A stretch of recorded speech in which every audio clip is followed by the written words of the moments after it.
you're obviously familiar with Floyd Mayweather, right? Yeah.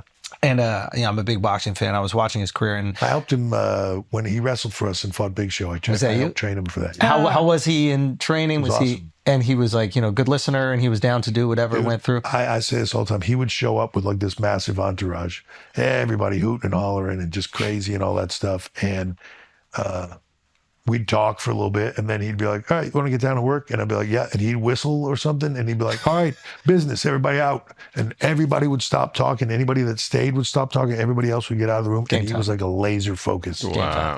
And the first time we trained together, we did like 2 hours or whatever. And then I had to go on the road, and then I came back, I think, to like Vegas or something and we get same thing. Everybody's there. He tells everybody get out, and I go, all right, I just want to review what we talked about last time. He goes, can I say it to you? And he like went on for like 20 minutes and told me like everything, and I was like, what?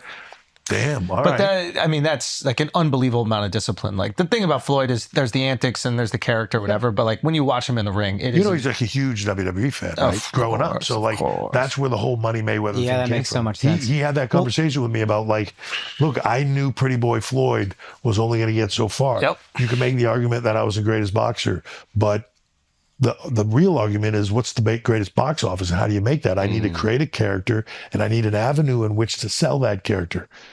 He created the character, and then he went and sold 24/7 to HBO. And then that was the avenue in which to sell the character. And think about it. When he goes up in weight and starts fighting these bigger guys and he's having some hand problems, he's not really getting these knockouts. He's fighting a much more defensive style. So how do you sell out pay-per-views fighting a style that like casuals might not care? I love it because I love boxing. I'm looking at the best ever. You like the science. I like it, but not everybody wants the science. No. Most don't. They most don't. So what do? You make yourself hated. You make people root against you, and he becomes this ultimate heel. And people were paying $70 to watch him lose, and he'd never fucking lose. And the genius of what he did was not only make people hate him, but I will make you believe this other guy might have a chance. Ortiz, yeah. Right? All these guys. This guy's got an unorthodox style, and Floyd's starting to get older. Like he's showing you flaws in his buildup of 24/7. He's showing you the flaws, and there's too much family drama going on. He's not focused. He's not training right. He's eating like shit. All these things. Meanwhile, they're showing Ortiz or these other guys. Incredible. He looks incredible. Remember Juan Manuel Marquez was drinking his pee? Yeah. Like they were doing all these like crazy unorthodox training things. You're like, so, I walked him to the ring, right? So for the Marquez fight, the ring was one of the craziest things ever. First of all, I'm backstage with him. I show up and they're like, hey, Champ wants to see us. So I go in the back and he's laying on the couch watching basketball game. I come in and he's like, what's up? And, we talk for a few minutes and then I'm like, all right, man, I'm going to get out of your hair. Let me go back out here. And he's like, no, man, you ain't in my hair. I'm just watching the game. I got money on this. He's like, I'm just sitting here. You want to hang out? Sit down, man. Hang out.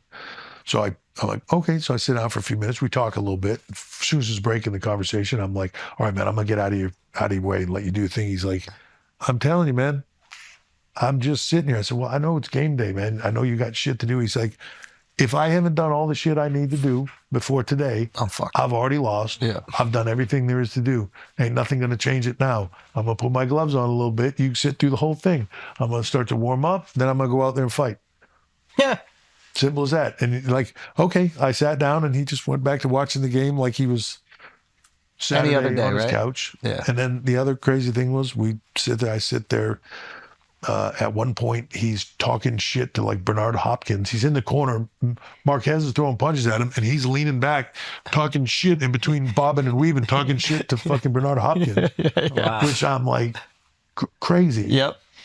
They get us up in the last round to walk us into the ring, and so like we're in there like this 10 seconds after it's over, and he's walking back towards us. If bell rings, they get me in the ring. He's walking back towards us. And as he's walking back towards us, I kind of look at him and he's like very lightly covered in sweat, like very lightly. He's not like he wasn't working that hard. And as he's walking, he goes, "That's motherfucker beat Pacquiao twice." And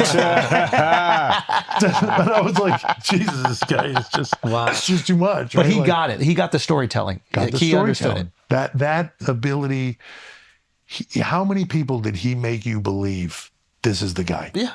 Anybody ever, like I brought up the Ortiz, anybody ever hear that guy prior to that fight? No. I mean, rumblings You in boxing, maybe, of course, but the average person, no. Obviously, Pacquiao is big, and then I'm trying to think, like, I had heard of. Cotto. I mean, Canelo. Alvarez, It's crazy to see Canelo. what Canelo's done and what I was at that Canelo fight. Yeah. And I was there too. I mean, it was like Canelo didn't lay a hand on him. Schooled It was unbelievable. Like that was the thing. And he made it seem like, okay, Canelo's going to kill this guy.